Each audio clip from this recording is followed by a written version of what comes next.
The UFO was seen by local residents in New Mexico, southwestern the United States, on Friday, June 16, 2023. The video was captured by a drone that showed a shiny object in the sky with an elongated object attached to its back.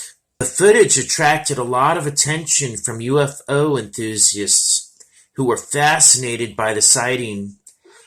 As the unknown craft hovers above the clouds, it moves steadily toward the right of the screen.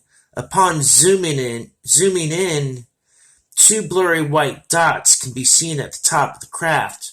One eyewitness reportedly said, "Look, it looks like a tic-tac. Something is attached to the top and the rear of the object." The footage ends when the drone drops to the ground.